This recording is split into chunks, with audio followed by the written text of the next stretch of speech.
Get knocked, Sparta! No hunt needed!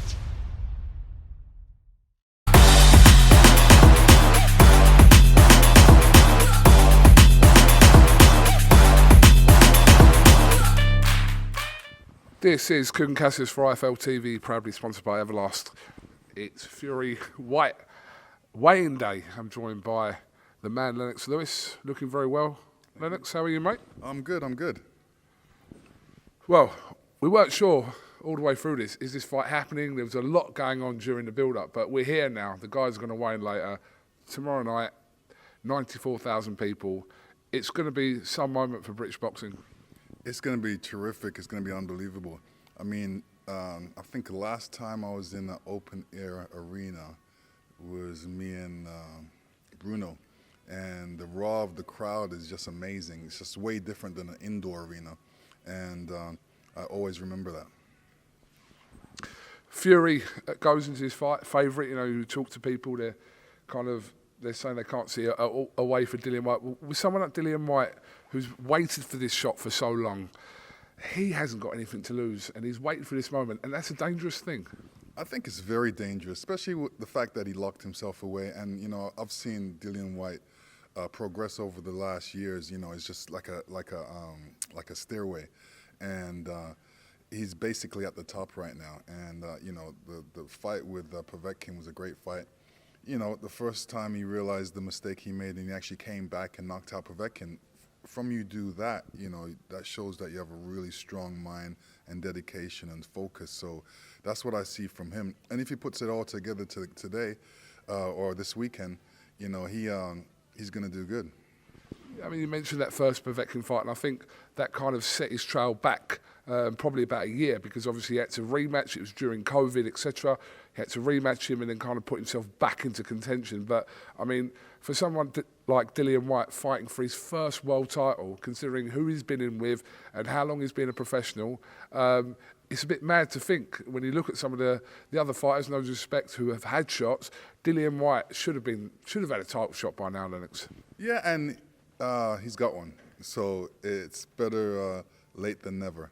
And you know, he's just got to take advantage of the situation. This is a terrific situation he's in, unbelievable, because you know, he wouldn't think that he would ever be in it, but with the hard work, dedication, look where he is, and he's making the best of it.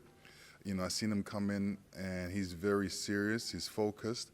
He reminds me of when I was in training camp, and just coming out from the training camp, and you know, you have your team around you, then all of a sudden you come here and you got lights, people asking you questions, and you could see in his eyes the same thing I had in my eyes. It's like, yo, you know, we can catch flies, you know, we notice everything, what, you know? So he seems very focused, so it should be a really good fight.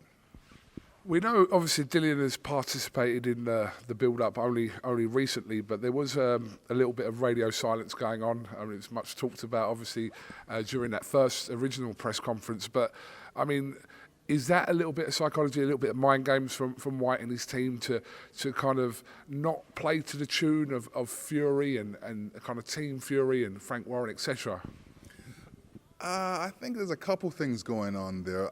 You know, I wished he would have did a little press. You know, when you you know, fight after fight, and especially seeing where, you know, Dillian comes from and his history and what he's gone through, I would believe he should do with press, because there's a lot of kids like that out there, like him, and they want to hear from him. They want to hear, you know, what did he do, and how did he feel about this, and you know, who is he?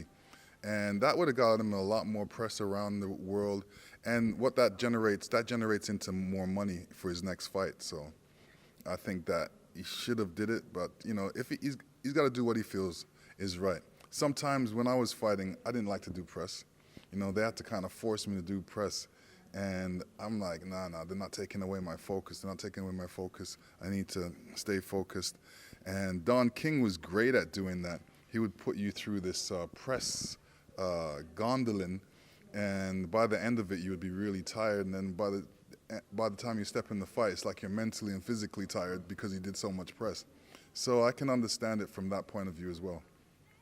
Interesting take, because we just kind of expect it as boxing fans to hear you guys talking before a fight, selling the fight, etc. But the way you put it there is sometimes a little bit tactical on promoter's side to do that. Yeah. Is that what you're saying? Absolutely. I mean, you know, he's got a great guy, Harold Knight, my assistant trainer that was in my corner, and I'm sure that he's given him that type of information and, you know, history and, you know, boxing knowledge. Tyson Fury has stated on various occasions during this build-up that this is going to be his last fight, but I mean, we listen to that and we think, is that Fury being a little bit Fury, if that makes sense?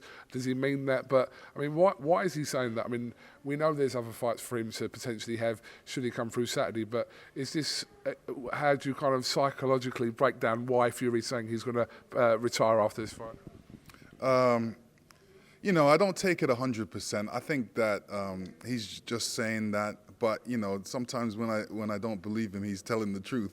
So, you know, he's gonna do what he wants to do. If it was me, I would actually stay and box for the undisputed. So I think, you know, he'll probably feel like that afterwards. I remember obviously yourself and Tyson in the dressing room, and you've been to a lot of Tyson's fights in the US, and you've kind of been a supporter and an advocator of Fury for the last few years. Yeah, listen, he's the #1 heavyweight right now. He's proven it to me. He actually holds my belt, the most prestigious belt out there, the WBC, and you know, he's the man at the top right now. Just finally, if we're going to ask for a prediction from yourself, how do you see it playing out? I think it's going to be difficult for Dillian White in the first few rounds just to adjust.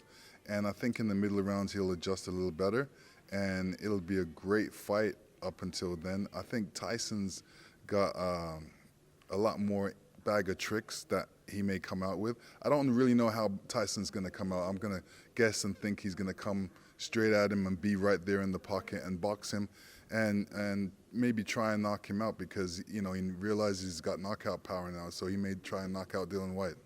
Lennox, just quickly, someone asked me earlier on, they said to me, do you expect both fighters to possibly have to get up off the floor? And it's a good question, actually, because you can see that possibility of happening.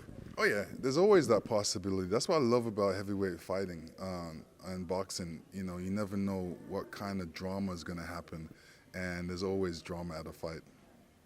Lennox, appreciate your time. I know you've got to go and do some actual work. I appreciate your time. No problem. And listen, let's hope for a great night.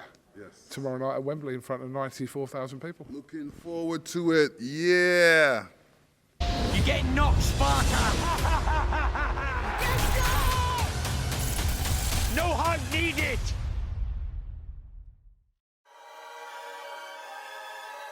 Welcome, Team Everlast, to the Team Everlast Fitness app.